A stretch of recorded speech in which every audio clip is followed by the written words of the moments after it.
We have Bruce live in the locker room in Tallahassee celebrating on the field with the Florida State.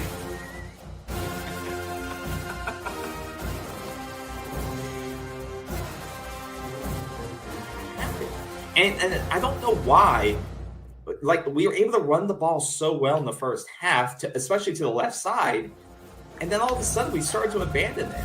And like I said, there is some inconsistency. How are they going to approach this game? How are they going to beat this Florida State team? Well, we're going to break you guys. Okay, that's it. The show's over. In the story, we're going to break you guys. Look, and I'm joking, but it's true. Lord, the climb continues, KB. Oh my God! I am sweating. Look at my heart. Look. You know what? Yeah, I have so much to say.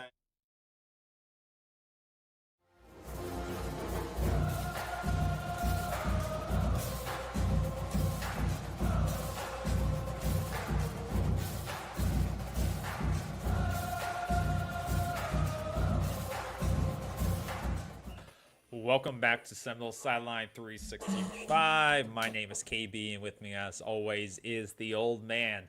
We have actually an action-packed show for you. There's been a lot going on since we last spoke. There's been nothing going on the last couple of days. Since Wednesday. Obviously, we have our takeaways from the Florida game.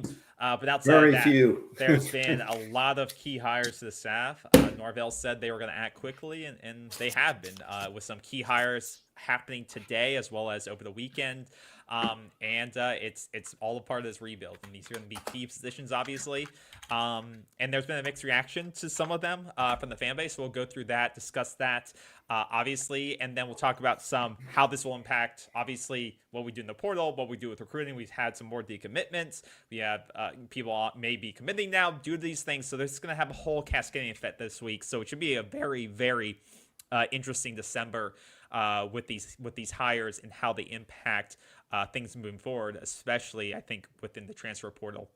But we'll go into that and more. So feel free to give your comments, give your questions. We always love to see those. Be interactive with us, and we'll be sure to. And tell them about the most important thing of all is it is a Super Chat charity night giveaway. And I know KB's there. We go. We did this last year. We've already put $50 in the pot. Seminole Sideline 365, KB and I, we got $50 in the pot. Now, every dollar goes to the Boys and Girls Clubs of the Big Bend, which is in Tallahassee. Really helps for aftercare, school and weekend stuff they do with the kids. They open up their facilities. They've got a great staff there. And we raised some money last year. And every dollar that you put in there, dollars, we will add and match to those dollars. So you put in one, we put in one, and we already put in 50. So anything you can do to help this great organization, the Boys and Girls Clubs of the Big Bend. So that's very, very important for us tonight, and we'll remind you that as we go along. But please do that. Now, let me bring you up to date. Our last show, we did the Leon County Humane Society, okay? And we did them last year. And we had $50 in the pot, KB. We had another $24 from our viewers. Yep. I matched it with another $24. That's $98. Perfect. 98. Hey, wait a minute. I hate that number. Let's round it up and call it an even 100. Let's go for the even 100. Let's go for the big money. Yeah, let's go for the big money. So we're going to send $100 out to our furry friends. Look at these guys. And if you're looking for a dog for your family, now you got to make sure you can take care of them and give them the love that they need. Go out there and get a rescue dog. Go out there and get a rescue dog and just give them the opportunity to come to a nice home. I know KB has 2 rescues in his house, and boy, are they good dogs. And could you do without them, KB? Some days, but most days I can. Yeah, most people would say that. But yeah, if you get a chance, we raised $100. We're going to send that out to Leon County here. coming up, and I'm sure they'll send us a nice thank you like they did last year. So tonight, though, let's go back to the Boys and Girls Club of the Big Bend. And again, we got $50 in the pot.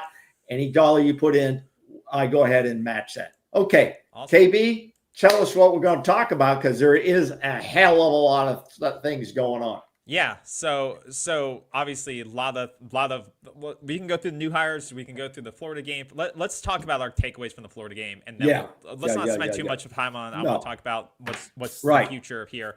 But obviously the Florida game happened. We this is our first time talking about it here. You guys have probably heard discussions around it, obviously on Sunday. You know, obviously that game was a perfect encapsulation of what this season was.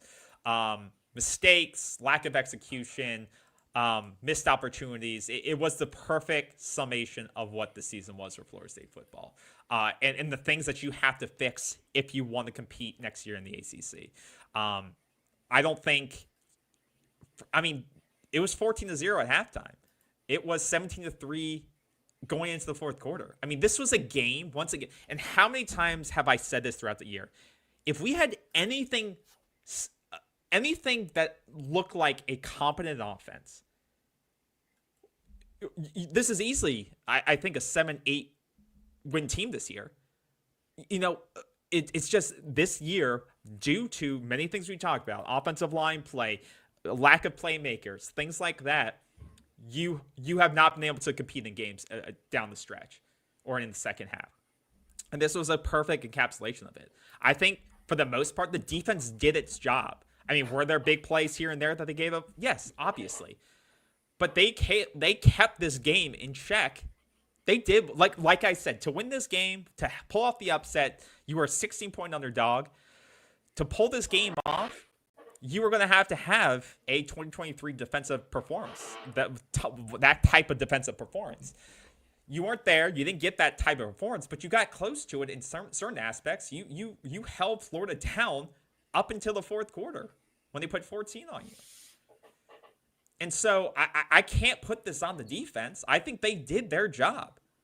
They kept Lagway in check, and he made us a couple of spectacular plays, but he only threw for 133 yards. You also picked him off once. You know, I think the defense did its job, but once again, never have we played complimentary football this entire season. You know, you tried to get the running game going. You really couldn't. Toafili had some decent runs. I thought he played okay. He had some decent runs, you know, decent running average too. I'm glad that he was able to get a touchdown in his final game at Florida State. Feels good. You know, that's a feel-good thing. But mainly the biggest running threat was Luke. And I do agree, and I hate the announcers, and I hate what they have to say most of the time. But they said it right.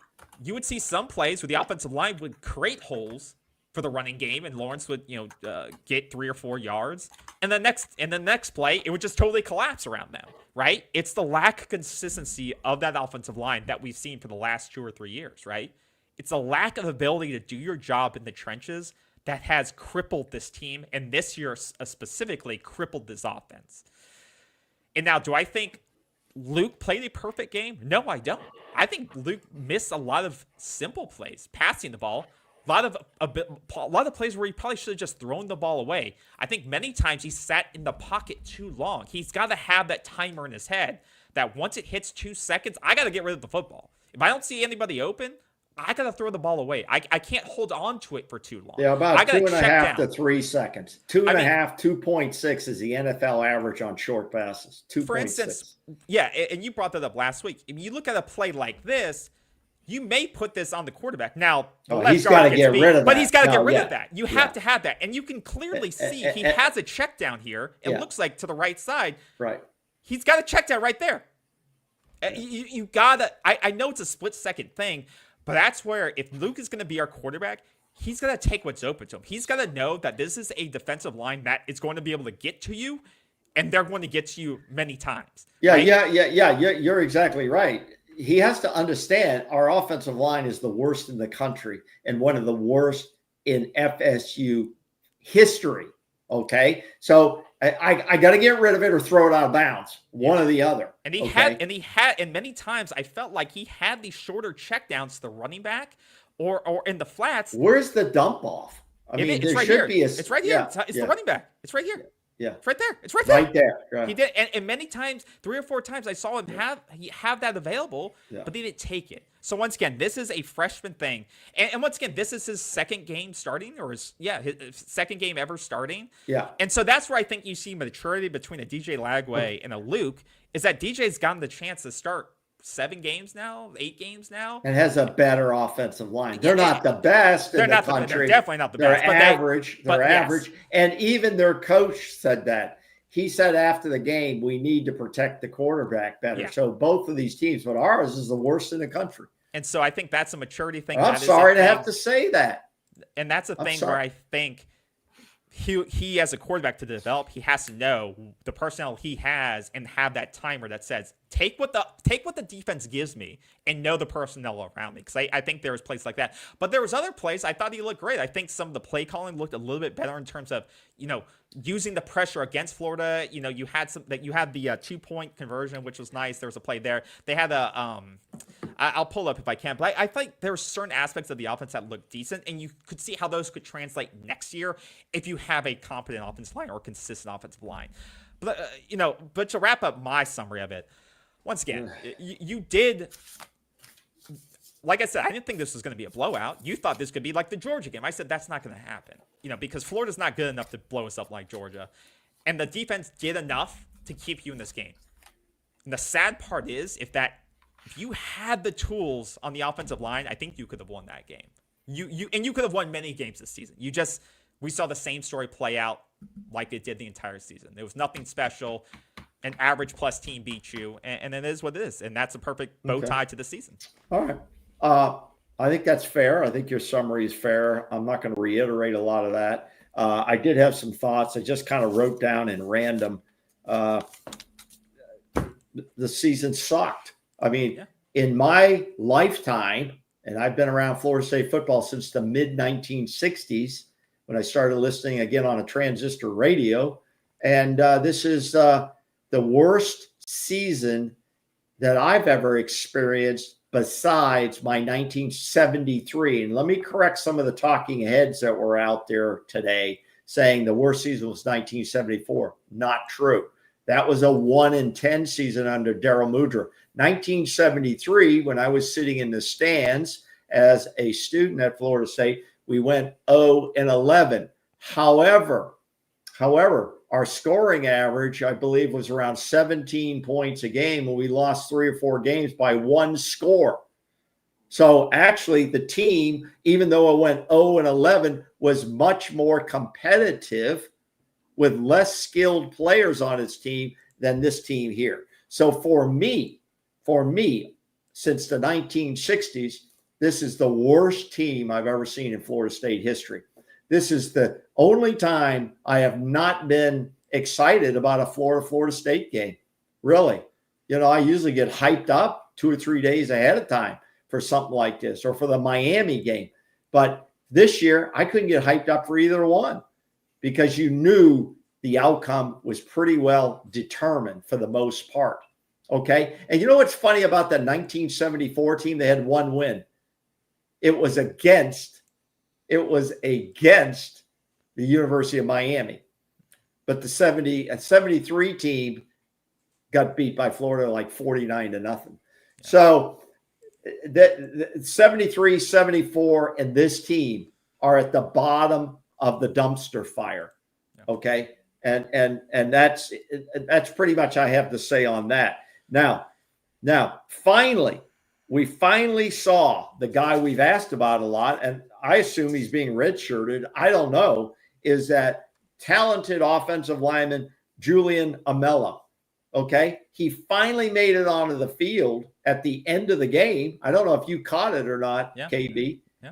He actually ran out there. I've never seen him run that fast on the field because he's never been on the field that I've seen. And he grabbed one of the flags. Norvell had 1 flag. Armella takes the flag and away from the Gator who was trying to plant it. And first of all, he should have had his helmet on because he gets punched in the face from what I hear from sources. He gets actually leveled.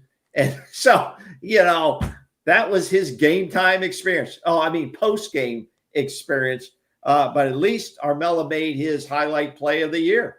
You know, I mean, I still don't know what that guy's status is. I don't know if he'll be on this football team or not, but he came in highly talented. But where's Armella? There's Armella, no helmet on. Put your helmet on, dude. And then he gets like knocked down or something. I don't know about that. Yeah, you know, but you know, that's the quickest I've seen him run out there. But no team, this is going to get ruled out. All of this is going to stop by next season. No, we had it happen in the Michigan game. We had it in NC State game. Year, we had it. I know, but I think there's going to be consequences. And I give the coach, Florida Gator coach Napier, Billy Napier, credit. He said it's unacceptable. Guys will pay consequences for this. And he said, you know, we should celebrate the win for the win itself. And I actually gained a little respect for him. I actually kind of gained some respect for the guy. But, you know, I thought our defense played very well. But if we had any offensive ball, we didn't even make our season average, which is what, 15 points? We made 11, you know. And you cannot win any football game with any talent on the field when you have 8 fumbles. Well, you gave up 5 and you lost 5 and you had 8 sacks. That's the biggest. The biggest disappointment is because you gave the ball over 5 times, 5 turnovers, 5 fumbles lost, 5 fumbles lost. You didn't recover a single fumble. And how many times were you were in the red zone? I believe 3 times. You know, 2 of those fumbles were in the red zone, I believe, or close to it. I'm not even sure. And that's the biggest part is that you actually were able to drive the ball decently. It didn't feel like it, but were able to move the ball. I mean, this was one of the plays where it's just like I don't understand, like that. These are unforced errors. Yeah, this sloppy quarterback half play of these, and running back. 3 of these. Were unforced. This wasn't the Gators defense stripping the football from Florida State. These were unforced errors by Florida State that turned the course of the game. Right. It was this one, and there was the one on the 3-yard line, the toss on the goal line. I mean, we're talking about 14 points here. Right. The Gators had 17 points at least off of our turnovers. Yeah. I mean, when you talk about this is a 20-point game, and then going to the fourth quarter, it's 17-3. Like I said, you are in this game if you don't shoot yourself in the foot 5 times. Yeah. And 2 or 3 of those times unforced. That's terrible. I don't ever remember a game where we had that many sacks and that many turnovers. I think that's got to be a new record. We set a lot of new records, negative records this year. I don't ever believe I've ever seen a game it felt with that scripted many errors. That point. This play, I thought it was scripted. When this happened, I almost turned off the game. When this happened, 14-3, 7 minutes in the third quarter. I thought it was scripted. I was like, this can't happen again. This can't be another turnover on the 5. And this is why you can't blame the defense, because they kept putting the defense in these terrible situations. Well, our punt returner, he's, McCoy, he's a freshman, right? He's a true freshman. Okay, makes a mistake. That happens in sports. But he caught it where he should have. It was outside the 10. You line up on the 10, and if it forces you back, you let it go. He took it around the 11 or 12, and he just misplayed the ball. I mean, that's sports. That happens. And it was like, that was it. But once again, the defense held them to a field goal. That is like unbelievable. they kept being put in terrible situations for most of the game, right? And they held us into it. But once again, you just didn't have the offense. But which quarterback did you fear the most? Really, as both freshmen, DJ Langway. That's who you feared the most because he didn't win that game for them. But he didn't have a great game, or what he had pretty good games against Ole Miss and LSU. He's going to be, from what I see as potential ceiling, is going to be a pretty damn good quarterback. Now, let me say this. Luke looks like a Florida State quarterback should look. However, he doesn't have the experience. He doesn't have the reps. He hasn't had the performance to stop Mike Norvell from going into the portal. That's the bottom line. Mike Norvell is going to go into the portal. Gus Malzahn is going to help him find the quarterback that they need to run the Gus Malzahn offense. That's how this is going to play out. The question is, will Luke stay around and be a backup? If you have and Gus Malzahn who has been confirmed now, totally confirmed as the next OC play caller for Florida State, is he is going to go get his quarterback, and he likes a dual threat quarterback like Luke, but he's not going to go with Luke to run this offense in 2025.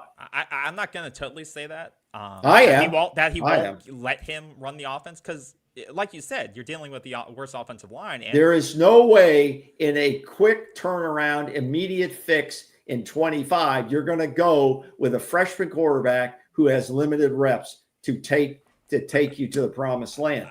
I don't think that, no way. I don't think it's likely that, but I don't think Luke is the worst quarterback you could. I didn't say that. Did I say he was worse? I didn't say he was worse, KB. I want him to. I don't trust him to take the helm for the 25 season. I want him to stay in the program. You need a capable backup when you have a quarterback that is expected to run. But by your logic, how does he get it? You want him to stay in the program, but you want him to have experience. How does that happen? He gets the experience along the road as we go, and he's ready to go when your other quarterback goes down. Okay, I just don't understand. Would you, as Mike Norvell, who had one of the worst seasons in Florida State history, give all the jewel box to Luke at this point from what you've seen? But you brought in one of the most experienced quarterbacks in college football in DJ, and he couldn't get it done. He did. They made a bad move. So you go out and get another one. You brought one a 5-year senior who had the most experience, and that didn't work. KB, we don't even need to talk about that. His experience or line. Listen. Gus and Mike are not. They're sitting around talking about who they're going to go after. There's no doubt. I wish they'd go after the kid at Syracuse. I wish he put his name in. We're going to talk about. But let me just set the record straight, and I'll go on record. If Florida State doesn't go get a quarterback, I will send another $50 check out to the Boys and Girls Club and to the Leon County Humane Society. $50 each to both organizations if they don't go out and get a quarterback who will come in knowing he's number one, period. Now, what Luke and what Brock Glenn do when they get that news and what their teams tell them to do, that's going to be on them. But I think Luke will stick around. I think he'll stick around. He's got plenty of eligibility and see how this plays out. He needs another year of development, but not as the starter. Period. That's it. That's my side. Yeah. And I'm putting my money where my mouth is on that. Yeah. But I'll go out and say I don't think Luke's the reason we lost the game. Well, I didn't say that. But I'm saying is that the quarterback wasn't the reason we lost games this year, in my opinion.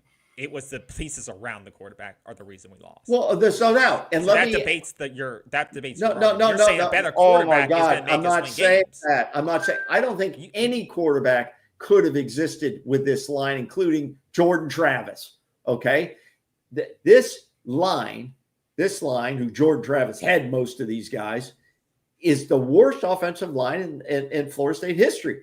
Now, Luke cannot get properly evaluated behind such a line like this. But you cannot, when you're doing what Mike Norvell said, an immediate fix, you cannot give the season over to an inexperienced freshman type quarterback. It's just not there. Okay. It's just not there. But, wait a minute. And if you don't fix the offensive line, I don't care who the hell you bring in, they're going to have problems. Okay. You have to fix the offensive line as well. That is a high priority. That is just kind of my point too. Just bringing in the most experienced guy isn't going to resolve things. It's the pieces around the quarterback, whether it's Luke or whether it's DJU. You can't just bring in the guy with 4 years of experience in wins and expect it just to work magically. Like, all resources should go around the trenches. And if you run out of money, then you stick with Luke. But you have to rebuild with the most elite talent possible in the trenches, or it doesn't matter. It doesn't matter. Right. You've got to spend most of your money in the quarterback position, the offensive line position, and the defensive line. Those are my top three priorities on this football team. I think the trenches are 1 and 2, because you can have a average quarterback behind elite, because if you have a balanced attack, if you can get a running game going again at Florida State, which they didn't have this year because of a lot of O-line play, some player play, but I don't think the running backs played exceptionally, especially when you're rotating 4 guys in. But behind a good line or an average plus line, if you can get a balanced attack going again, you could have, there's a lot of average quarterbacks in the country who have won a lot of football games this year. Look at the guy at Indiana. You don't need an elite quarterback to win a lot of games. You just need a guy that can game manage. You need a guy that can game manage and has a balanced offensive Is Luke a game manager at this point? I think he could be. I asked you, is he? Yes. Is he? Yes. Oh. I think that's at the stage of his development. He could manage a game. Did he not manage the game on Saturday? Did he not manage the game? Yeah, he managed it to 8 fumbles. But he fumbled the ball 5 times? No, that's not on. You're putting that on him now. So you're saying Luke fumbled the ball. He's the quarterback. Okay, that's the stupidest logic I've ever heard. Okay. You're saying he's responsible for the fumbles of the offense. Do you believe they're going to go bring in a quarterback or not? Probably yes, because Brock is going to leave. Well, then we all agree. You can't have one quarterback on the team. They're going to bring in a guy who is going to be the starter. No guy's going to come in here and compete for the position. They'll say that. But to your point, who wants to come in behind the worst offensive line in college football? You said go get a quarterback. Who are you going to get? Who's your quarterback? They're going to have to convince a quarterback to come in here. I wish that guy. Sorry. Well, while we're on quarterbacks, we might as well. Is the guy at Syracuse? Could he go into the portal, or is he going to the NFL? I don't know what his. I think he has another year of eligibility. Well, but why would he? I mean, yeah. Oh, Kyle McCord? Yeah. No, he's done, I believe. I think but he's already transferred. He transferred from Ohio State. He came from Ohio State, though. I know. Now he's there. I don't know if he has any more eligibility left. He was a senior this year. I don't think he has any more eligibility left. But this guy rolled into Syracuse and just really took over a team and you could tell he made a big difference. Luke, I think, could be a fine quarterback moving forward, but it's not going to be in 2025. And if Norvell and Gus Malzahn are not going to hook this immediate fix to Luke or Brock, and this is no disrespect to them, they don't have the experience at this point, period. Okay. That's my stance. I put my money. I already said I put money on it. You don't know. Your answer is I don't know what they're going to do. I think they'll bring someone in, but I don't know if it'll be to compete. I don't know who they can get with what they currently. You think they're just going to go get some guy to compete with Luke? No. I don't know what your options are until. Well, let's go into the hires because that's going to affect something. Okay, let's roll it. The game was a disaster. One of the worst Florida games ever. One of the, by points, it wasn't a bad loss, but we looked crappy, and it really put the capper on the season. So enough of that. Now, celebrations have already started. We got the bells and the whistles going on. Everything's happening because Florida State has made a hire. Florida State has made a hire. Look, we got the lights going on, everything. Everybody's getting the beer and the champagne out. Hey, hold on a minute. Not so fast. How are you going to turn this negative when we just begin? No, I'm not turning it negative. I'm not turning it negative. They just announced, guys. But let me say this, and then you can take it. This is what I'm talking about, even at the quarterback position. You're bringing in a guy like Gus Malzahn. This guy has been around, all right? And he has made a difference in every program he's touched, all right? Now, some people are going to beat him up about, well, he was going to get fired at UCF, whatever, okay? But this guy is an offensive type of coach. Wherever he's been with offense, and he has one national championship to his belt, he has another a game competed for the national championship in his belt, beaten by Florida State in that dramatic game. But this guy, you've brought in a guy now that nobody can really question his credential. They may question, why did you resign and come here? We can play that game all day, but who gives a shit? Okay. He's going to focus. He's going to focus on the offense, bringing in the right players to run that offense, and putting the ball over the goal line. That's his job. Okay. And I think he's going to relish that. He's almost 60 years old now. That's not old. People work till they're 70 years old. He's got 10 more years. He's looked around and said, listen, I just want to be a specialist now. I want to focus on one thing. I'll let the younger guys do the whole thing. And I don't disagree with that. I think that is great. I think he's made a good decision. And hopefully in a couple of seasons here, 2 or 3 seasons, he can turn his program around. Yeah. No, I think that's on. And what I said a couple of weeks ago is that I think this was the type of hire that, like I said, you couldn't trust the staff anymore with, non-P4 guys that were, coming from lower programs trying to make a name for themselves. You needed to get guys who have made established inroads in playing in the coaching SEC, the Big Ten, things like that, have experience. The Alabama method, the Georgia method of taking guys who have been coaches before and are trying to maybe rehab their image, or who have done this before. And I think this is in that model. You're taking Gus Malzahn, who, has kind of had some good season at UCF, and this past season, the last couple of seasons have been rocky. And he gets a mutual parting from UCF. They both kind of say, yeah, I want to go a separate way. And he gets to do what he's known for, is coach offense. He doesn't have to do the whole admin thing anymore. He can do what he does best, is recruit and coach offense. Because the offense wasn't necessarily the issue at UCF for most of the seasons he was there. What they average over right, his yards, offense about top 10 rushing, top 10 in rushing, 7th overall in 2024. Right. And these are all things that Florida State needs, right? You had one of the worst offenses in history of college football, in the history of the ACC, in the history of Florida State.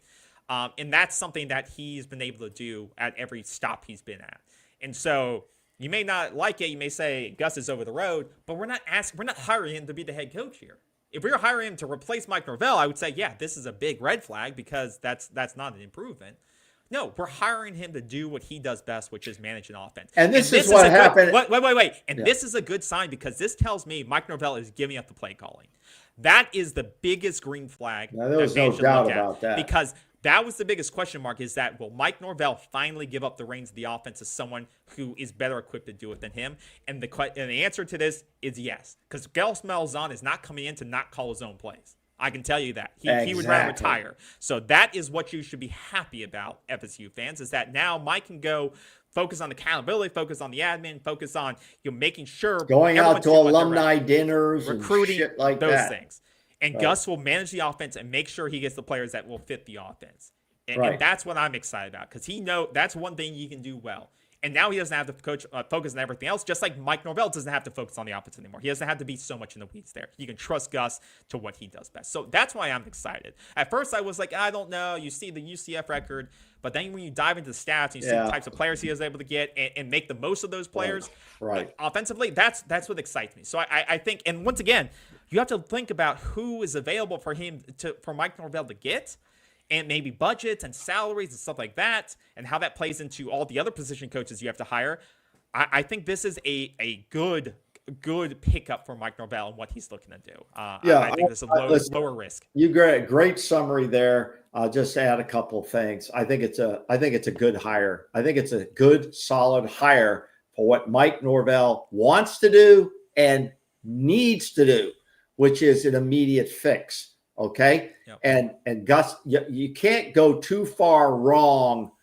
First of all, Gus Malzahn or any offensive coordinator is going to be able to come in here and improve. When you're last in the country in all offensive categories, isn't that where you want to go? Yeah. If you bring us up into the top 50 or top 80, that's a hell of an improvement if you run the numbers, right? Yeah. That's a hell of an improvement. Yeah. And so I think he sees this as, I'd love to be a specialist offensive coordinator at schools, whether it's Florida State or maybe another place if over the next several years. He's a young man still. 60 years old? Mm-hmm. That's nothing. Most people are working to 68 to 70 years old in any employment anymore. Okay. But he enjoys this. Chip Kelly at Ohio State did exactly the same thing. Where did he come from? UCLA. He resigned from UCLA or got fired, one or the other. ends up as the offensive coordinator at Ohio State. Okay. Chip Kelly was an offensive genius. Yep. He spent time in the NFL, spent time in college ball. I mean, so the resume of Gus Malzahn cannot be challenged. Cannot be challenged. If you want to challenge this stuff at UC, first of all, recruiting at UCF has never been easy. Second of all, the recruiting at USF, University of South Florida, has never been easy. They got beat by Rice the other day, and they can't get coaches to stay there. So and that's where Willie Taggart started at USF, and it ended up getting a couple seasons, and off to Oregon he goes. Yeah. So I think as an offensive coordinator, I think you hit it right. I think we could be doing a hell of a lot worse. And I do think this guy, Gus Malzahn, has got a resume far superior than the go-go offense at who's the other guy they were looking at? Yeah, everybody said he was going to be the one. Nobody basically saw Gus Malzahn coming to this position. Yeah, and that's no offense to the kid, the guy. No, it's no offense. He's a young coach, and he probably will be, great one. Right. But that's not the That's not the risk Mike Norvell could take with this program. No. You couldn't afford to take that risk now. Now, what's more important is Gus Malzahn is going to sit down with Mike Norvell, and they're going to have a talk about what Gus Malzahn can call plays, but if you don't have the guys executing them, you're going to have problems. So they're going to talk about personnel. Gus Malzahn, I bet he's looking at video every day now. Who can play on this roster in 25? Okay. Does a guy like Julian Amela, can he be on the roster? He may not be a starter. Can he be a backup? That's just one example. But they're going to basically, that whole offensive line is being stripped out and should be stripped out. There's not one guy on that roster there is going to get drafted to the NFL. Maybe a couple might get undrafted free agent that they can beat up in practice, and that's okay. But it's the worst offensive line I've ever seen. So the question is, I have about this position. Do you want to move on to the next position? No, one thing I want to say is that, and he can also, the record, like I said, wasn't great last year, but he can sell what he did for certain players. Look at RJ Harvey. He had almost, 1,800 all scrimmage yards last year and 25 touchdowns from scrimmage. 1,800 yards and 25 touchdowns last year at UCF. That is you can see crazy numbers. So if you're talking about whether it's you want to retain certain players here, whether it's Sam Singleton or Cam or other player, or you want to say in the portal a top running back comes available and you have the NIL to back it up, and now you have Gus, you want to say, hey, we're reformatting this offense, and I want to feature athletic running backs who can be playmakers. Look what I just helped RJ Harvey do at UCF. Yeah, we're not going to give the ball to 6 guys in a game. To keep everybody happy. We're going to give the ball to 1 or 2 guys. This is the NFL model. The NFL doesn't spread the ball around to 5 guys to keep them happy. Listen, KB, between 2. KB, how many guys do you need in the running back room? Okay, now I know we have free agency every year. You need 3 guys. That's what the NFL. Structure this like the NFL does, okay? That's what we want. That's what the kids want. That's what the kids want to go. So let's unlike the NFL, you can't just bring a guy up from the practice, or a high talented player from the practice squad in case the running back gets hurt. So you can't just. Well, don't have 5 or 6 running backs in here. It's unrealistic. I don't have a problem with our running backs at all. I really don't. I think Sam Singleton can be a very good running back. The few views I've seen, Cam Davis, I think can be a decent running back. I don't have a problem with the running backs. We have a problem with the line. We can't evaluate the quarterback and we can't evaluate the running backs because of the offensive line. Period. I think we can make improvements with running backs. So Gus Malzahn has history about developing good offenses and the numbers nationally to score some points. And that's what this and he's team not needs. becoming your head That's what coach. That's the big difference. If someone says, well, look what he's not your head coach. That's the biggest thing. So Is he going to that's be the rebuttal. associate head coach, you No, think? Or no, I think it's just offensive coordinator. He may get that title, but that's just for money or just to have it. He'll be the offensive coordinator, which is all I care about. He's not hired as the head coach. Yeah. Now, I have not seen him before a camera yet. Have you? I don't think he'll do that. This is an offensive coordinator. They don't usually show up on camera. That's reserved for the coach, head coach. I mean, So, do press you know, conferences. there may be some just interviews with some of the media who have access, but okay. So here's your next guy. So they got the OC, which I think is a good hire. Yeah, and I think this is a even better hire. I think this. Let's just say the OC that we just got with Gus is a upgrade over Mike Norvell having to call the plays and Alex Atkins, who was OC, who never called any plays, who couldn't coach the offensive line.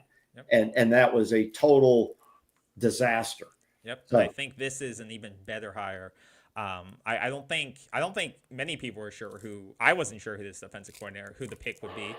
But once again, this is a phenomenal pick. And some people will debate. Nebraska fans, if you go to any of their social media posts, they're upset about this because this is someone they really liked on a team that had struggles this year in terms of offensively had struggles.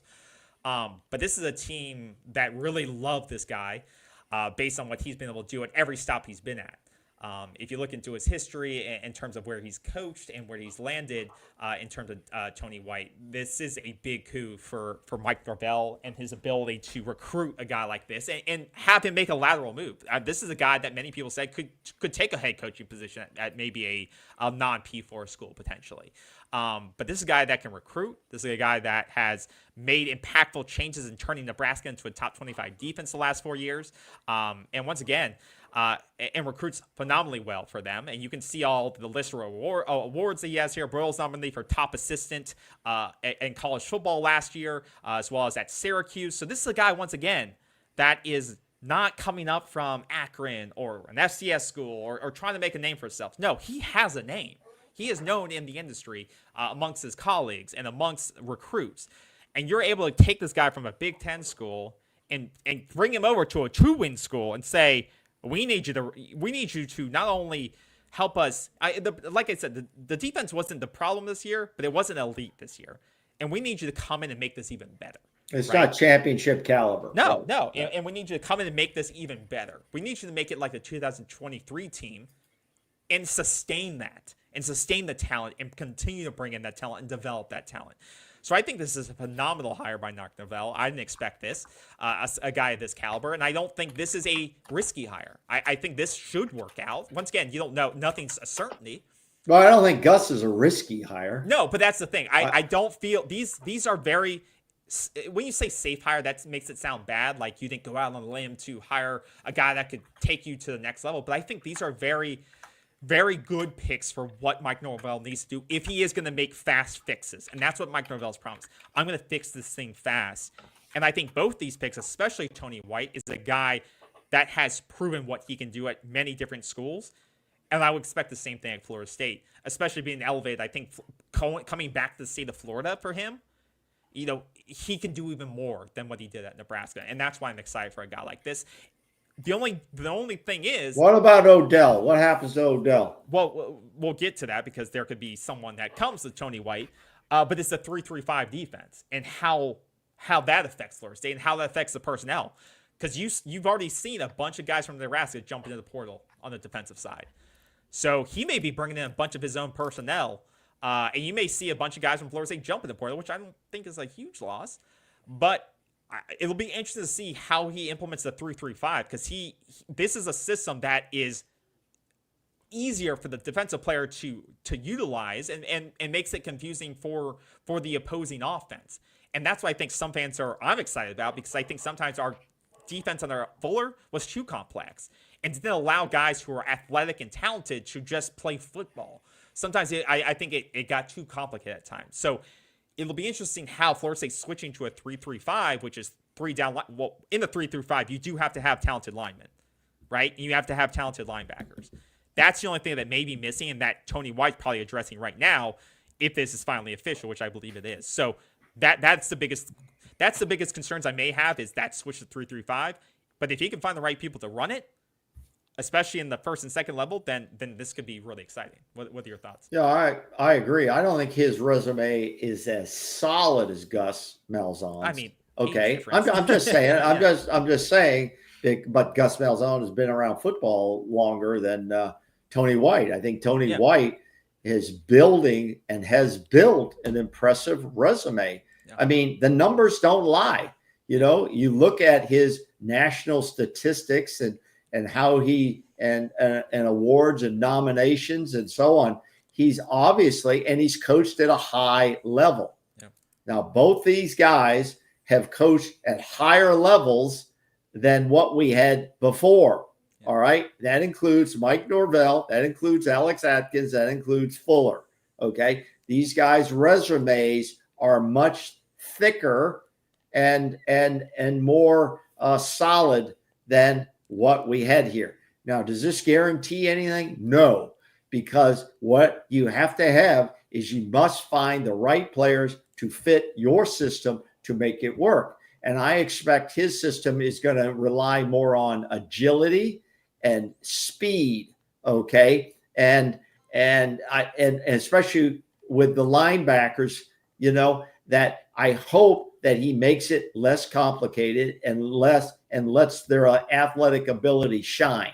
Mm-hmm. All right. Mm-hmm. And I think that hopefully, you know, our defense, I think there's some talent on the defensive side of the ball, more talent on the defensive side than on the offensive side.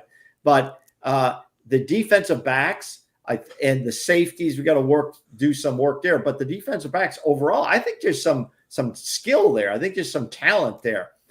I expect to see a bunch of the defenders come back. I expect to see most of the linebackers come back. And I think they will fit. They seem to have the speed to fit the defense he wants to run. Correct? And you could see some of those guys at linebacker put their hand in the dirt and come off the end now and then. So he likes to mix up the defense, show the quarterback different looks, and he seems to be an aggressive defensive caller. So I don't again, he can't do much worse than what we had. Yeah.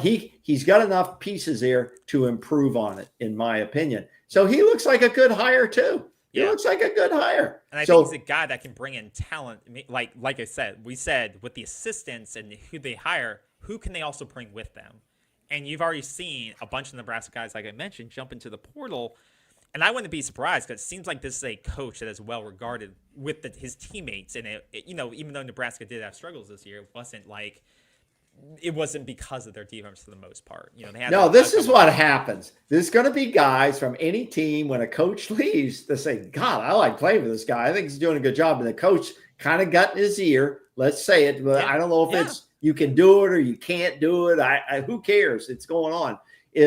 Listen, once you come down there. And you know you'll be in our plans. This is how it really works in football. These guys are paid now. Well, if I recruited you, if I these guys are paid. I recruited you. If you like me, right. You like my system. You have free agency. You can come and go as you want. So yeah, he could bring a couple linebackers. He could bring a couple of defensive linemen. He could know a couple of offensive linemen. Or one offensive lineman. Gus Malzahn may know the best offensive lineman on UCF. He could bring him in. So you can flip the script pretty easy. You can. So these guys are going to bring guys with them. And then the guys on this team, if you're scared to compete, then you need to get the hell out. I mean, that's reality.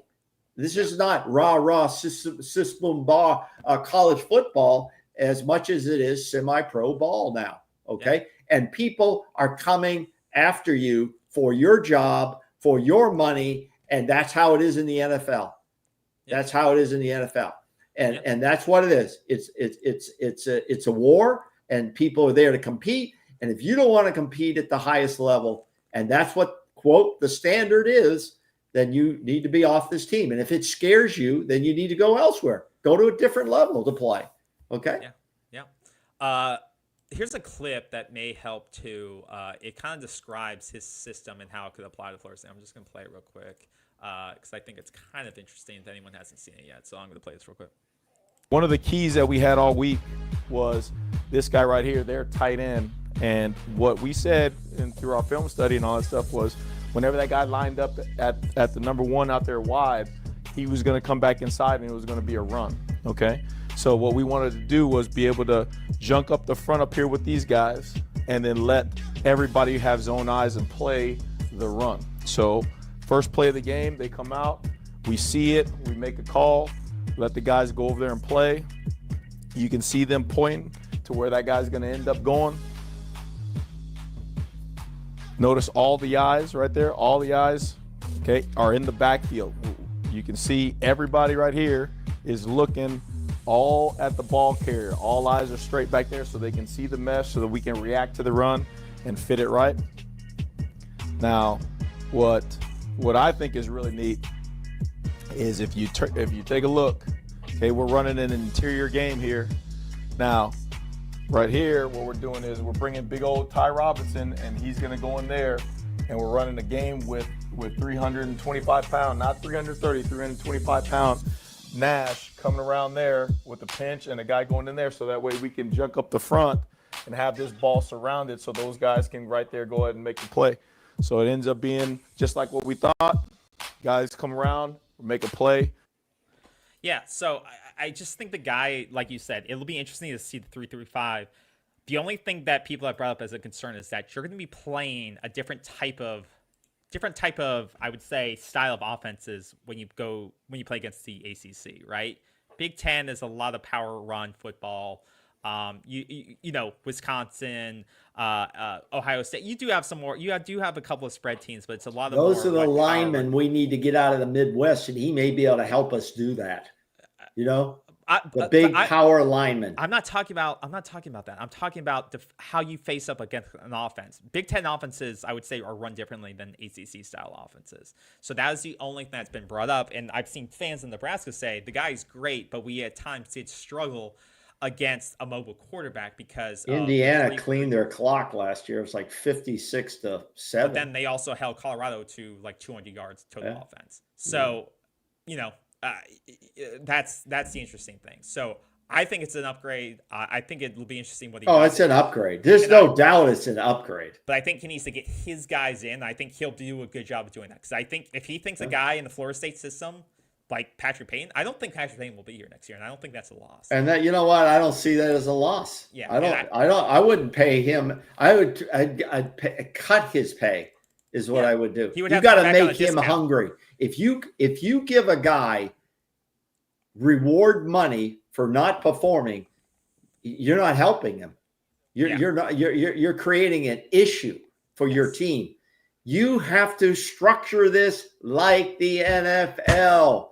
Be frank with these guys. We don't see you in our plans next season, KB. So anything we can do to help you find another position on a different team will help you. But you're not going to play on this team. We don't see you right now in our vision. Unless you're willing to take a pay cut and try to make it work in this system. I think that's his thing. I think Tony's going to come in and say, if you don't fit my system, you're out. I didn't see much out of Pat Payton in the Florida game. You know, he gets moved around a lot. Yeah, I saw other guys, though. I saw Daryl Jackson did a couple of things. You know, well, they should. They should do a couple of things, but they're not dominating. They're not dominating. But it wasn't on that game was not on the defense. We're not going to make that about the defense. Okay, but Marvin Jones Jr., I think he'll be back on this team. He's a legacy guy. I think he'll be back on this team. Pat Payton, he can do what he wants. If Marvin Jones Jr.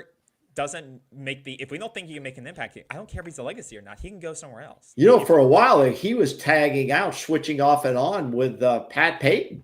They were switching off and on. Loa Gila was on the other end playing pretty well. I thought he should have played more. He should have played. Is he coming back next year? He was a redshirt senior, I believe. So he's done. But there's not one guy on this defense that looked like a Braden Fisk. Not one guy. Not one guy looked like Jared Verse. No. You didn't see the motors. So those are elite talents, and you need more elite talents. It's like when who was it? Jackson got to the quarterback, and then the quarterback escaped from him. The DJ thing. Braden Fish would have nailed that guy. Yeah. He would have planted that guy because he was coming so fast at people. But okay. This is the other thing that I thought you would This find is an interesting. upgrade. Yeah. Is that this was on the Nebraska messaging boards, is that something to learn more on is that if Tony White is official, which it seems like he is official, they would expect him to bring his defensive analyst with him. This is somewhat because he has a history of bringing the same guys with him from stop to stop. No doubt. So you've thought about, you've been saying like, where do all these, what about all these analysts down here? I said, that's why I said, don't worry about it, because whoever comes in is going to bring their own guys. And this is where I think you instantly get upgraded. Okay, what about Odell? Everybody's asking about Odell. What's going on? What's going to go on with Odell? Well, the rumor is that with Tony White is going to come Pot Roast, who was a former Redskins player, Commanders player, former NFL pro. I guess which is good. I think is a good, and you would think too, with these rumors to be substantiated by the fact that you have defensive line players entering the portal from Nebraska. It would maybe say that their position coach is likely taking another job potentially. And so it seems like that Knighton, the defensive line coach at Nebraska, seems to be likely going to be coming to Florida State. Terrence Knighton, once again, all pro player, top 3 round draft pick, hell of a college player as well. And from all description, Nebraska is actually, I think, sour to lose this guy because they think he's a great recruiter, a great developer of talent. And they are mad that they could potentially be losing him too. Now, I haven't seen real confirmation on this, but this is the one they think hurts the most because he is a younger coach who's more up and coming. And with the defensive line position, that is, if you get the right guys there, the trenches, we talk about the trenches, you get a young, up and coming, hungry coach who can get you great talent on the line, you can win a lot of damn games.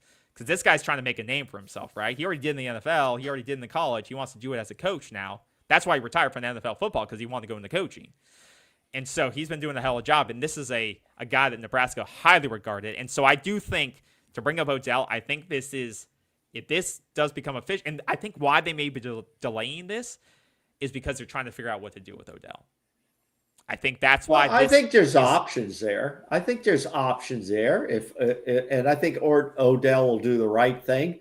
I mean, they could make him a special assistant, to still do a little coaching or assistant off the field, something. They could do the right thing because Odell is a legacy guy. He's done a lot for the university. He's like Coach Ham, and I'm glad Coach Ham is having a pretty good start to his year. These are all good guys, and you want to do the right thing, and that starts with a conversation with these gentlemen. You owe them the respect to say, this is what's going on, Coach Odell.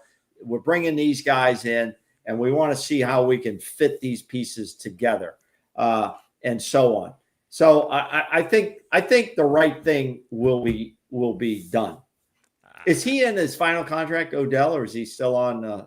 Well, we don't know. Sure. That's all right. Don't look at it. I don't know if he got an extension with everybody else a couple of years back. Okay. But, I like what I'm seeing. You're bringing in guys who have played beyond the college game now. You're bringing guys that have played pro ball, either in Canada, okay, which is Tony White's resume.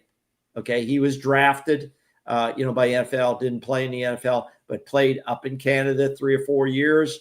You've got this guy, Knighton, who's played in the NFL. You've got both of these guys who just coached under the head coach at Nebraska, who was an NFL coach, right? Was an assistant coach. Yeah. But I'm saying this NFL experience matters. It brings credibility when you're teaching these young kids of what it takes to get there. Yeah. Warren Sapp, love him or hate him, okay, he paid his dues because of what he did in the NFL, he was on TV as an analyst, and he got into some off the field stuff, but he made an upgrade on that defensive line of Colorado. It improved somewhat, okay, that how many games they won? What were they, 8-3, 9-3? Okay. That's pretty good improvement for a second-year program that was in a dumpster And I think Florida State will take that in 2 years to go 9-3. Well, and this is So- what I'm looking at too. Is like who has Terrence Nye brought in, and you can see as his history, he has a history of recruiting pretty good time, especially Prince Will. This is a guy that Florida State fans are already looking at as a guy that we might want to transfer in from Nebraska. Okay. But this guy has brought in a short amount of time a lot of elite talent to, like you said, a Nebraska program that hasn't been very good recently. So No, listen, back, I don't know, prior to your birth, probably, I don't know, Nebraska ruled the countryside. They were with Tom Osborne. I know. Florida State and Bobby Bowden played them in the Orange Bowl for a championship. I know. Okay. I watched it. And I we remember won watching it. that game. I have the poster back there to the right. Okay. We won on a field goal. Yeah. It was unbelievable. I It was know. unbelievable. So Nebraska has a rich history, but they have fallen on hard times. They have some of the best fans ever. When Yep. Bobby Bowden was raising this program from the late 70s after the disasters in 73 and 74, he took Florida State on the road to raise money. He went into Nebraska, and when he beat Nebraska there, those fans, and they're some of the most loyal fans ever, they stood and they clapped for that team, for the Florida State team, saying how good. And that's how fans should be. Okay. That's how we should say, you came in, you weren't supposed to win, and you beat us. And congratulations. Yep. You know? And so they have a rich history. But I expect that these coaches coming in, who are better recruiters right from their own teams to bring guys in? Well, that's the easiest guys. And you know what Mike Norvell should say? If you think this guy can play and he's going to play for you and he's going to make a difference, bring him in. Let's talk to him. I just refreshed and I saw this got posted 40 minutes ago. Another linebacker from Nebraska has jumped in the portal. So that's going to be the thing. I don't expect this to take every Nebraska player, but who's going to be the guy that knows them the most, right? But if they produce the numbers they did for most part of the season, I think it's going to be a good indicator that they could be an upgrade, especially at positions like linebacker, where I thought Omar Graham, that's a great. Well, this goes into two conversations. One, what is happening with Randy Shannon? And two, what say does he have on that, right? If the defensive coordinator says, I want to bring this guy in, Randy Shannon's like, I don't know. Does the defensive coordinator want to Randy bring Shannon is not going to have an opt. No, he can't. I don't think the guy can play. That's not how that's going to work. Are we keeping Randy Shannon? He could still be linebacker coach. What, you think he performed well enough to keep his job? I think given the guys he had in his linebacker room, yes. Now the question is, can he recruit anybody? Everybody has to produce, like salesmen in a company. They all have to sell. Car salesmen have to meet numbers every month, or they get looked at and then eventually are released. I mean, that's production. I don't know. I think this will be the toughest part for Norvell. He had a terrible time letting Fuller and Atkins go. It's very emotional for him, but he's got to get out of the emotional part of what this game has turned into, or he'll be gone. That's how this works. So no, if White and Knighton want to bring this guy in, or bring a defensive line couple of players in, Odell and Shannon are not going to have a vote that's going to overrule them. No way. Because I think that's the next big question mark is what happens to Randy Shannon. But I do agree with you. Well, you know what? They're gonna ask the new defensive coordinator what he wants to do with the coaches that are there. They generally have a say in that. Yeah. I need to bring my guys in to run this system. But I do think that there was some growth on the line. I don't think the linebackers played amazing or to an elite level, but I think guys like Omar Graham showed developments. Do you think there's guys there that can play on this team in 25, make a contribution? I think there's a couple of guys, yeah. I think Omar Graham definitely can. Omar Graham, I thought he looked good. Overall, he wasn't perfect, okay, but he looked enthusiastic. Young, yeah. I think he's a guy that could be here for 2 or 3 years. How about Blake Nicholson? I don't know. I don't know. He doesn't fit the prototype linebacker, like a Marvin Jones, I used to see, it he just doesn't flash on, like, he doesn't. I Now, don't see him making consistent play, and I don't know if that's where he could fit into this is, I think, the speed and the agility end. And he's a pretty good tackler. And he seems to be solid enough that he's not getting banged up a lot out there. So, I think he's good enough to be on the roster. I would definitely want to keep him to see if we can get even more. How about Sean Murphy?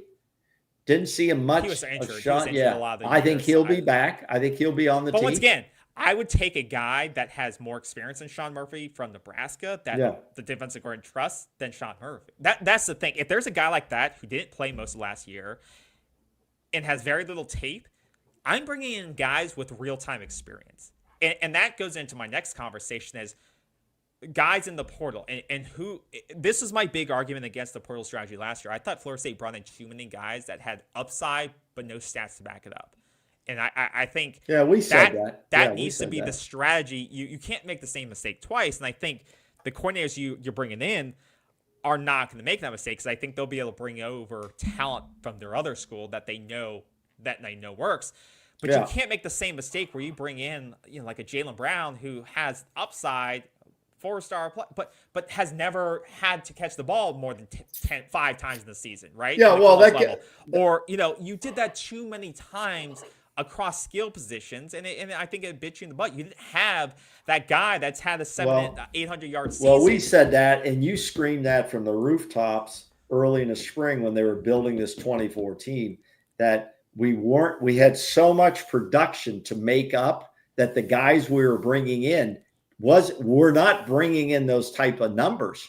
I mean, first of all, you were bringing in guys that just didn't have the numbers, and you were still bringing them in. So they hadn't proved any production. And you rightfully so, you were pointing that out. And I agreed with that. And that scared us some. And so you're right. If you're going to bring guys in, these guys better be guys that are going to be productive.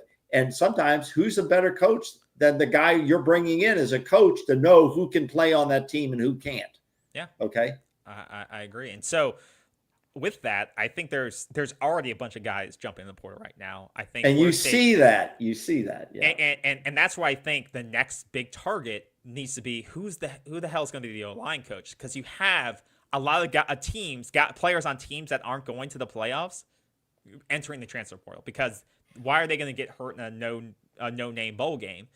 And you have guys like this, non-Power 4 conference, but we got, I forget his name, Taylor, Taylor, who played for us a couple of years ago. He was an average plus kind of O lineman, but once again, this is a 2-year guy, no sacks allowed, hasn't ever allowed a sack. These are guys that are going to be available to you, who are jumping in the portal now. Florida State may not be in the position to get the most elite guys from the offensive line, but these are the types of guys I think. Why can't we get the most elite guys?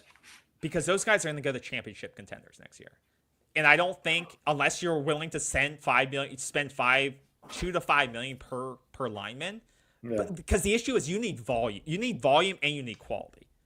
So you can't. If you just need 3 linemen, then you could do that. You could say you can compete for every top portal guy that goes in for the line.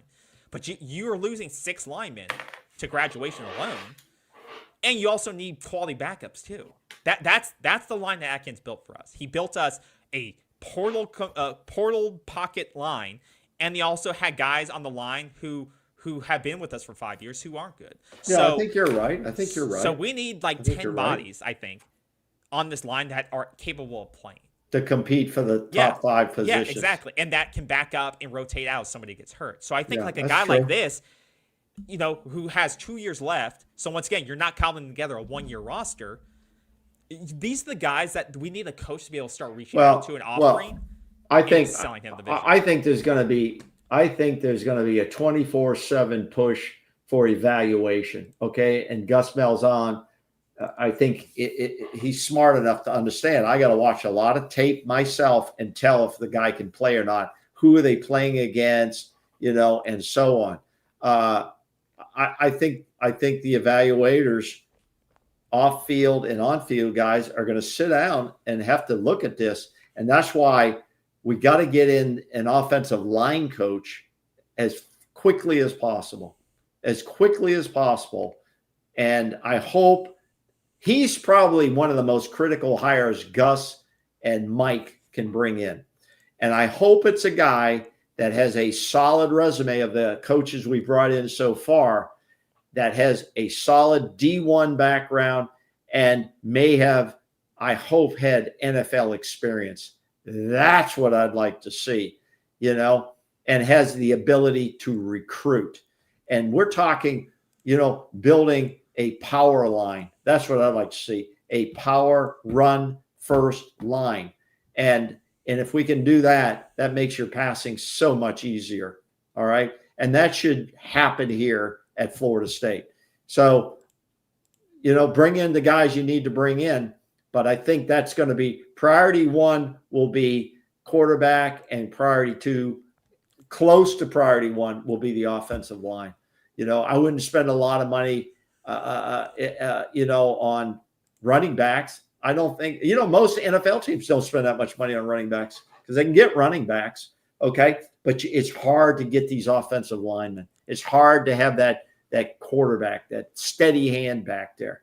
So and you just brought that up. And today, a bunch of guys at the quarterback position popped in.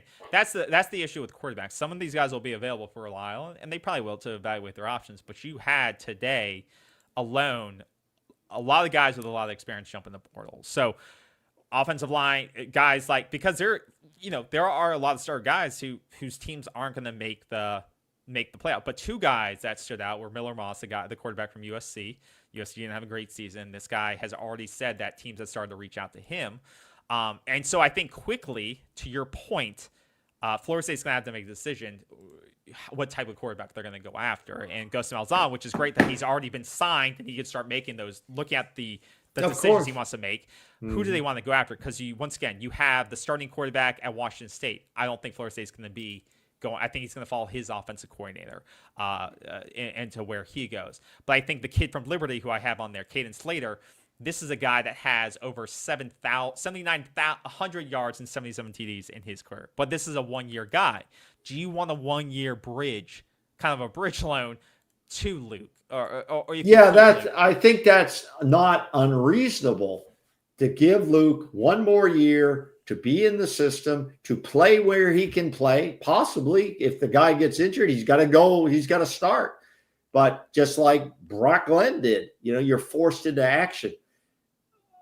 No, I'm not. So these are the quarterbacks at 24/7. I don't think Liberty's quarterback has played at the level I need played at. Okay, I want to. Go ahead. 24/7 Sports brought 5 quarterbacks that could be interesting. These are guys that not necessarily mentioned their names yet, but could be. CJ Bailey, I don't think is realistic. He's a young guy from South Florida. He was a true freshman last year for NC State.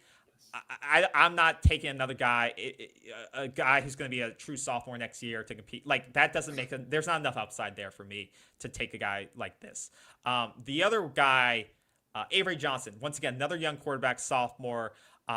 He was really good in his wins, really bad in his losses. But this is a guy that has athleticism. You have to have a quarterback in this system that can run. This year, I think you need a quarterback like this who can do both for you. I don't think you can have a statue back there like you had in DJU, because then you're asking for failure. Because this offensive line we know is not going to be.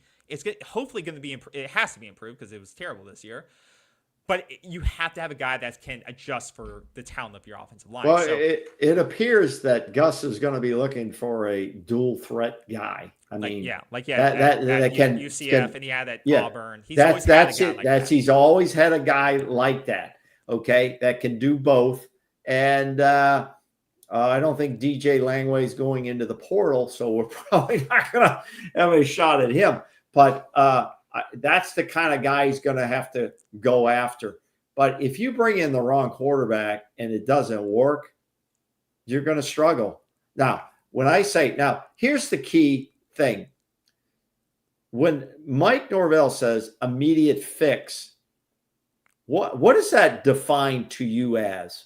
Wins in total, wins and losses. What do you see that? What do you think fans, when they hear that and they get excited about an immediate fix, and of course nobody asked him to translate that a little bit. What does that mean for 25, you think?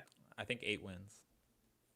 You think 8 wins would be And being the floor competitive in every game. and be competitive? And having a top 30 and 30 offense defense. Okay. Okay. Now you're putting some definition on it. I wish they would have asked him that, what it means, because you got 2 wins in the first 4 games, automatics. Okay. Automatic wins. Okay.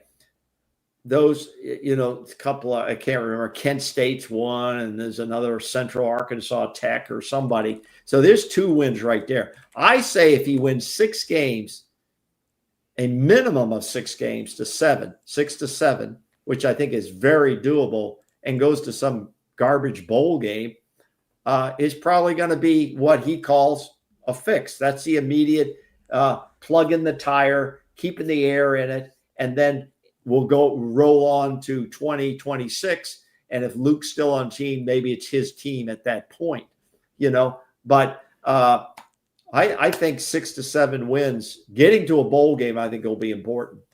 I think that, and it's not only just getting to a bowl game, but it's how you rebuilt the team.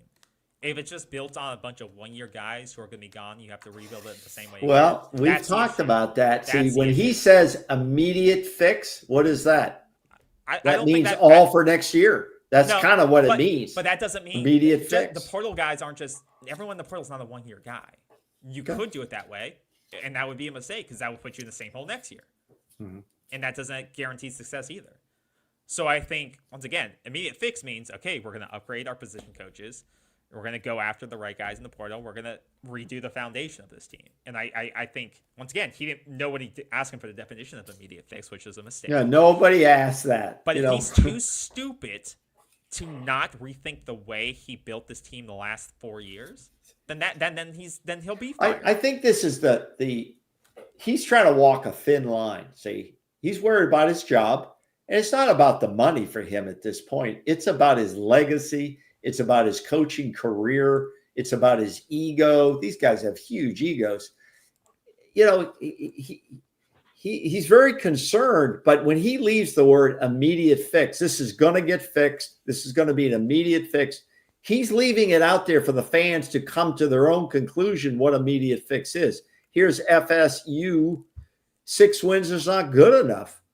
Well, I don't know what Mike suspects would be good enough. And no one pushed him on that, what is good enough. But for fans, do fans think he's going to compete for ACC championship? Some talking heads have already suggested we could flip the roster in one season and be up there competing for the ACC championship. And you know what? It's not totally out of the question. I don't think the ACC's that strong that you couldn't do it if you get the right pieces in. And that next right piece now is offensive line coach and a quarterback. If you don't get those 2 pieces right and the recruits to rebuild that offensive line, then you're going to have to be satisfied with 6 wins, perhaps, because you're not going to compete for the next level if you can't protect the quarterback. I don't care how much experience he has. We already talked about that. Yeah. So it'll be interesting at what quarterbacks they look at. It'll be interesting. It'll be really interesting on how many offers they put out for offensive line, because I do think that they need to make a decision on offensive line coach soon, because a lot of the guys are going to start putting their names in there, and obviously a lot of these guys are going to start getting offers. The talented ones. You can't. You need the guys with experience, but also quality experience, not guys who like our existing offensive linemen who have played 90 games, and we just know that that doesn't mean. Well, we'll do a show. I want to do a show when we look at the roster and say who should be on this roster in 25. Really, I think that'll be kind of an interesting show when we look at the roster and see who should stay and who should go. That's what we'll do.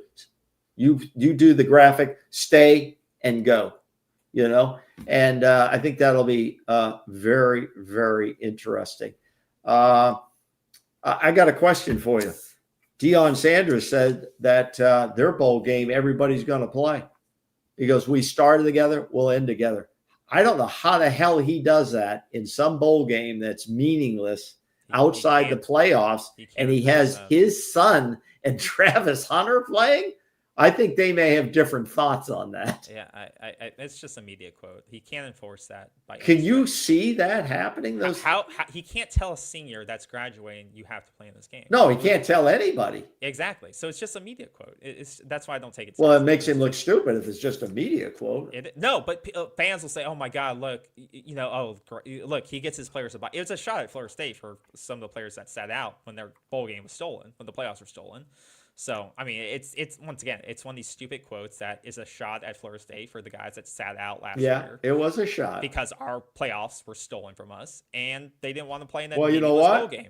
You know what? If his son doesn't play and Hunter doesn't play. His son playing in the Gator Bowl or some bullshit bowl that could potentially take him out of the NFL draft if he tears his ACL. Well, if he gets a Jordan Travis-like injury, that would be the stupidest thing. So he doesn't care about his son if he does that. Okay, I know. I agree with you. But if they don't play now, they're going to throw this quote right back at him. So it makes it look stupid. Exactly. So kind of like Joe Biden, right? I'm not going to pardon my son.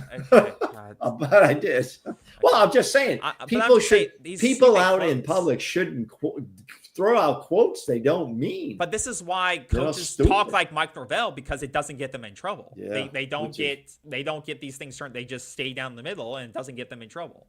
So, the last thing I want to talk about here was this. It looks like Jimbo Fisher may be in contention for the West Virginia job. Yep. So I think that's interesting. I think that's, I think he probably is bored. He's got more money than God.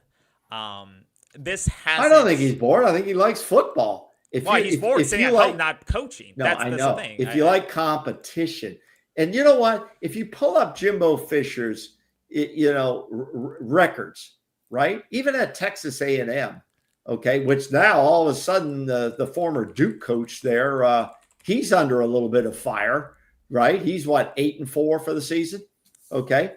And that Jimbo Fisher's career records aren't bad. Okay. Yeah. He's not bad. 5-7, 6-4 his last 2 seasons. He was making $100 million, I think. Well, how much is how much is Mike Norvell making? Okay. This is not their fault. They had great agents. This is the fault of university presidents and athletic directors. The results are his fault. Of course they are. And that's why he got fired. Okay, but it doesn't mean he's a horrible coach. All right? His record got worse in 4 straight seasons. Okay, well, I think he'll be just fine for West Virginia, right? I don't think it's a bad move by them. Okay, he likes football. I think they can get him for cheap. I know everybody hates Jimbo Fisher because of what, but they didn't hate him when he won the national championship, did they? Hate him anymore. But the way he left was horrible. Jesus Christ, they hate everybody that doesn't hug and kiss everything here. All of a sudden, Alex Atkins, he's the best, and so and now he's the worst. Fans flip flop back and forth. The way Jimbo left the program was not very good. That's not okay. All right. So we'll see what happens there with him. And now the big conference championship games are this weekend, correct? Yeah. And what do you think of Clemson and SMU's being there? What do you say? How do you see that game?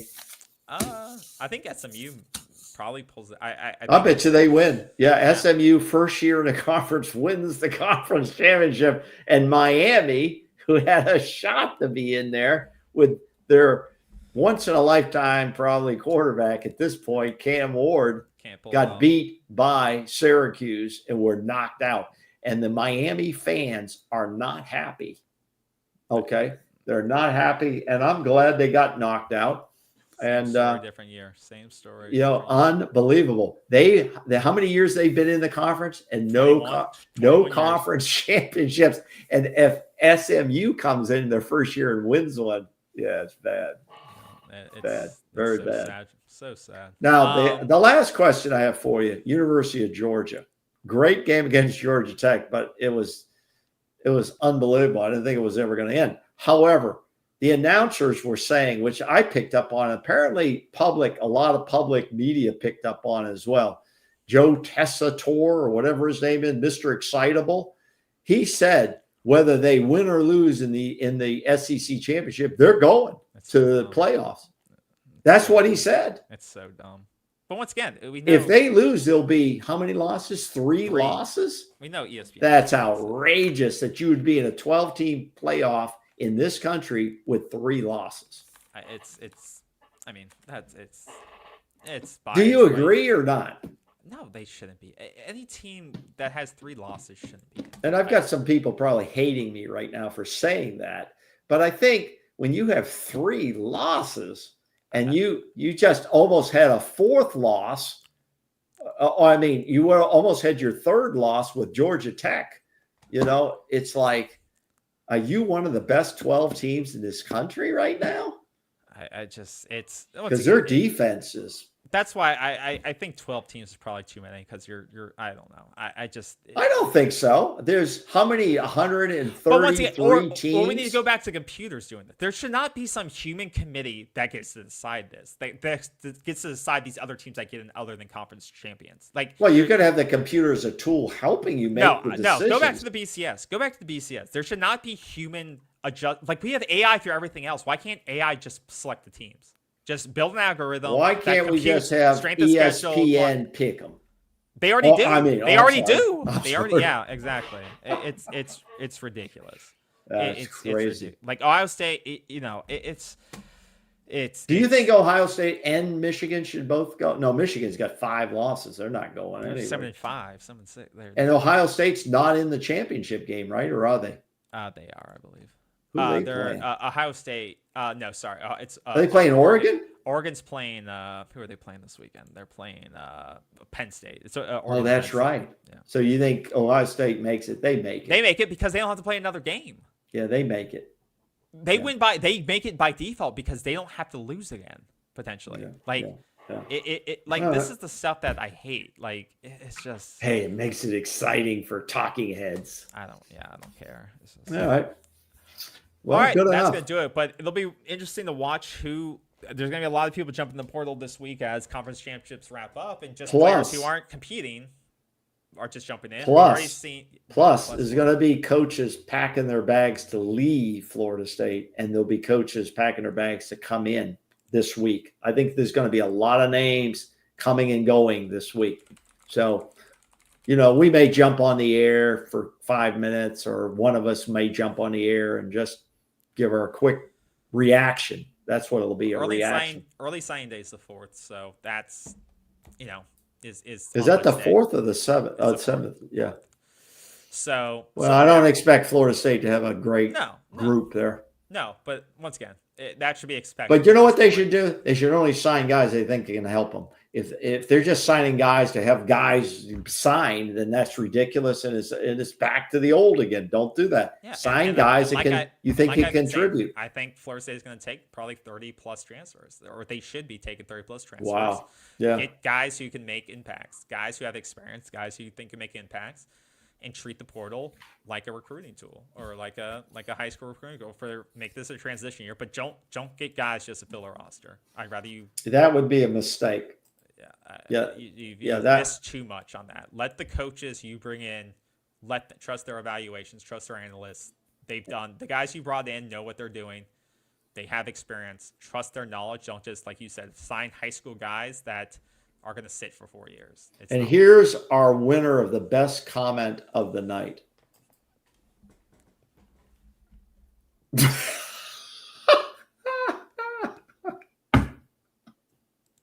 See? The old man gets a few here and then, right? All right. The old man gets a few. Hey, listen. We didn't get a lot of our super chat charity money flowing in, but you know what? We got $50 in the pot, and you know what? I may even throw some more in there because it's a great organization. I know it's tough out there. People are being pulled by many different purse strings out there, but we appreciate our viewers, and we know you'll do it the next time for us. So what else you got, KB? Is that it? That's it. So yeah, keep it live. Keep looking at things, because like I said, we need this Florida State team needs to sign an O-line coach like tomorrow, because once again, another guy, center Brady Wilson, 3-year starter, fifth highest PFF grade nationally among centers jumping the portal. We need a guy that started extending offers to guys immediately. So Florida State, Ring. sign an offensive Ring. line coach Ring. immediately. Get the right guy, but we need to start signing the offensive line bodies who have experience, who are talented. We need 10 plus bodies right now. So please sign. But that is the biggest priority this week. Get a talented offensive line coach so we can start talking to these players, because we need as many guys like this who are motivated, who want to play at the highest level possible, and want to bring us back. And those guys who sign on signing day, get into the university as quickly as possible to start your work, because you'll be competing for a position. Yeah. If you're that good, you should be competing. Malzahn is already talking to these guys because no, they say he is. That the like sources are saying he's already talking to recruits, at the high school level, and obviously, these guys, Mike Norvell and Gus and these other guys, they're huddled together.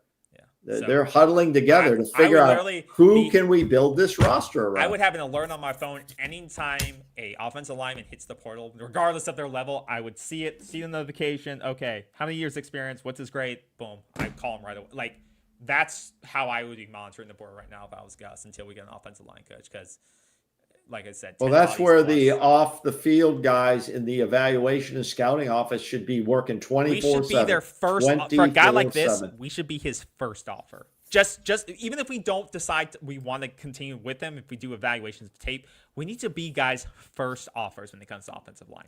First, I don't just know make an about impression. an offer, but why not talk with him first? But KB, you don't have to honor the offer. You could say, well, things didn't work out. You just need to be at the top of his list just so you make an impression. Or the first call. You just need to make an impression. But you're saying that would be the first call after you evaluate. You think the guy can play? No. If this guy has the fifth highest grade and he's a 3-year starter, he's my first call and offer.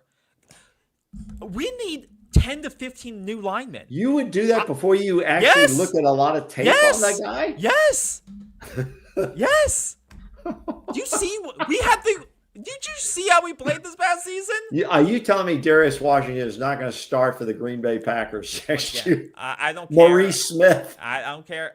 Once again, a guy like this, I would be hey, offer on the table for you, evaluate what, let us know. But I want to be the first call he hears, just so he knows that we're that interested and he can make his evaluation. But we need to make first impressions with a lot of guys. You don't want to know who this guy's played against. I know he's played against. He's played a not great competition, but he's played against Georgia. Okay. I can look at the Georgia tape. I'll go look at the Georgia tape. Well, yeah, look at Georgia. That's what I want to see. I want to see the tapes against good D1 teams who they played. He's played for 3 years, 3-year starter. I want to see the best teams he's played against, and then then maybe ring. But once again, there's going to be guys. There's going to be guys that this guy could, even at the best, be a backup, a rotational backup, or raise the floor of the room at the minimum. Like Izzy.